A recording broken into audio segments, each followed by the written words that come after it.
दोस्तों Indian renewable energy development agency limited यानी इरेडा की बात करें तो आज स्टॉक के अंदर कुछ प्रॉफिट बुकिंग की वजह से गिरावट दिखने को मिल रही है।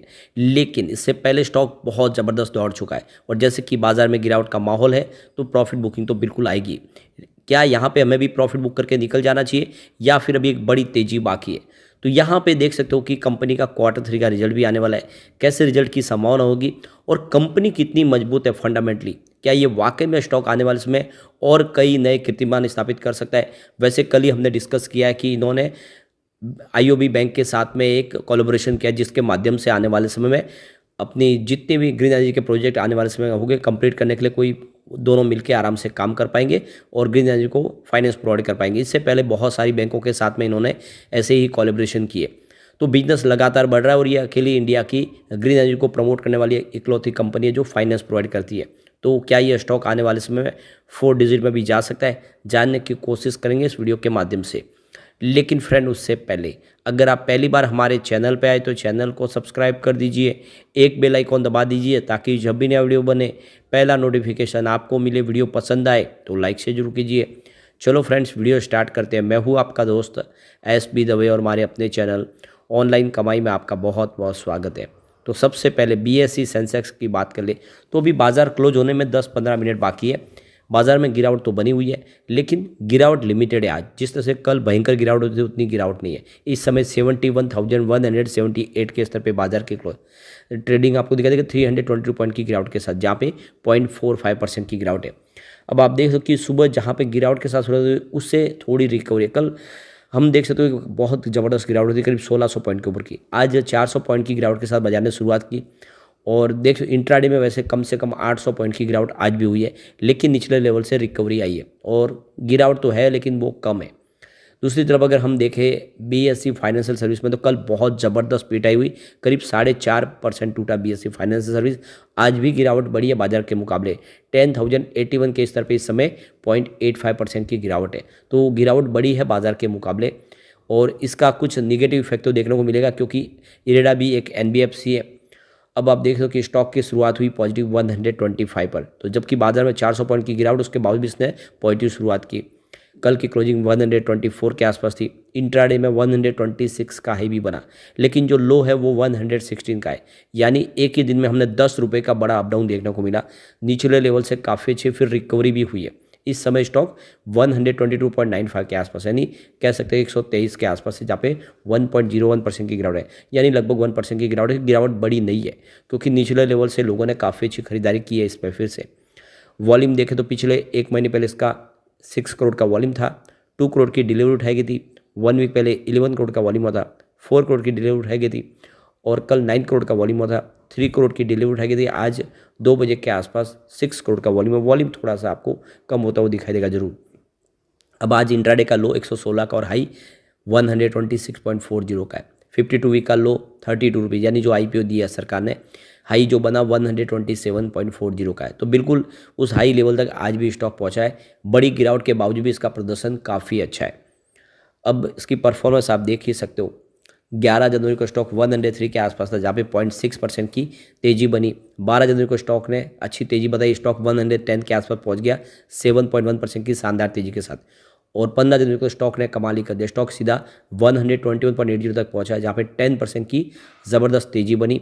और 16 जनवरी को बात करें यहाँ पे आ गई प्रॉफिट बुकिंग, स्टॉक आया 119 के आसपास 1.9% की गिरावट के साथ। और 17 जनवरी जब कल बाजार में ज़बरदस्त गिरावट हुई 1600 पॉइंट की भारी भरकम, उसके बावजूद भी इसने ज़बरदस्त तेजी बताई। स्टॉक 124 के आसपास क्लोजिंग थी, जहाँ पे 3.9% यानी लगभग 4% की शानदार तेजी।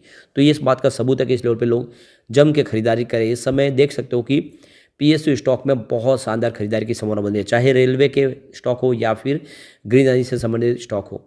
तो ये सारे स्टॉक कमाल करें क्योंकि सरकार इस समय ज़्यादा कर फोकस करिए वो रेलवे इंफ्रा के ऊपर और ग्रीन एनर्जी के ऊपर। और ये ग्रीन एनर्जी को फाइनेंस प्रोवाइड करने वाली कंपनी तो सीधा इसको फायदा हो गई। अब कंपनी ने अपने रिजल्ट के लिए डेट का भी ऐलान कर दिया 20/1/2024 यानी इसी महीने की 20 तारीख को हमारे सामने रिजल्ट होगा। आप देख सकते हो कि 2-3 दिन बाकी है और ये रिजल्ट के अंदर संभावना पॉजिटिव बन सकती है क्योंकि काफ़ी अच्छा बिजनेस कंपनी का बढ़ रहा है लगातार पिछले कई समय से। पिछला रिजल्ट भी काफ़ी शानदार था। रेवेन्यू देख सकते हो कि 416.85 करोड़ के आसपास है, जहाँ पे 14.0% की ईयर ऑन बेसिस पे वृद्धि देखने को मिली। नेट इनकम 284 करोड़ रही, जहाँ पे 54% की ईयर ऑन बेसिस पे शानदार जंप देखने को मिली। नेट प्रॉफिट मार्जिन 68.31% है, जहाँ पे 35% की शानदार ईयर ऑन बेसिस पे हमें जंप देखने को मिली। तो काफ़ी शानदार था Q2। और पिछले 2-3 साल की भी बात करो, लगातार बिजनेस बढ़ रहा है। मार्च 2020 में जहाँ पे इनका रेवेन्यू 2368 करोड़ के आसपास था, वो मार्च 2023 में बढ़ के 3483 करोड़ तक पहुँच गया है। अब यहाँ पे कंपनी का फाइनेंसिंग प्रॉफिट बहुत ज़बरदस्त बढ़ रहा है। मार्च 2020 में जहाँ पे मात्र 259 करोड़ के आसपास था, वो मार्च 2023 में बढ़ के 1163 करोड़ तक पहुँच गया है। इसके अलावा कंपनी के नेट प्रॉफिट आफ्टर टैक्स की बात करें तो 215 करोड़ का प्रॉफिट था मार्च 2020 में, जो मार्च 2023 में बढ़ के 865 करोड़ तक पहुंच गया। और हर साल बहुत तेज़ी से प्रॉफिट बढ़ रहा है। मार्च 2020 के मुकाबले देखें तो ये करीब 4 गुना आपको प्रॉफिट बढ़ता हुआ दिखाई देगा। ईपीएस भी बढ़ रहा है, 2.73 रुपीज़ था मार्च 2020 में, जो 3.78 रुपीज़ तक पहुँच गया। यानी देख सकते हो कि बहुत ही शानदार बिजनेस बढ़ रहा है।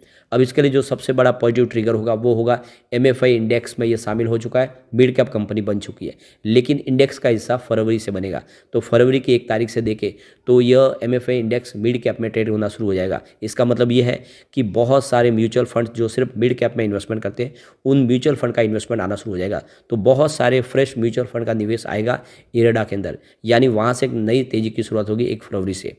तो ये बहुत बड़ी अपडेट है। आप समझ सकते हो कि ये मौका है एक तरह से इरेडा में निवेश का, क्योंकि आने वाले फरवरी से इसकी प्राइस डेफिनेटली बढ़ सकती है। और इसके पहले 20 तारीख को हमारे सामने रिजल्ट भी होगा। रिजल्ट बेहतर होगा तो एक बड़ा फ्रेश ट्रिगर इसको और मिलने वाला है, जिससे उसकी प्राइस बढ़ सकती है। दूसरी तरफ देखें तो तीसरा एक और बड़ा ट्रिगर इसको मिलेगा, वो MSCI इंडेक्स में भी शामिल हो सकता है। और ये देख दो कि नोमा अल्टरनेटिव की तरफ से कहा गया है कि फरवरी महीने में देख सकते हो कि कंपनी 13 तारीख को नई अनाउंसमेंट करेगी। उस इंडेक्स के अंदर यह स्मॉल कैप MSCI इंडेक्स में शामिल होने की पूरी संभावना बनी हुई है, प्रबल दावेदार है।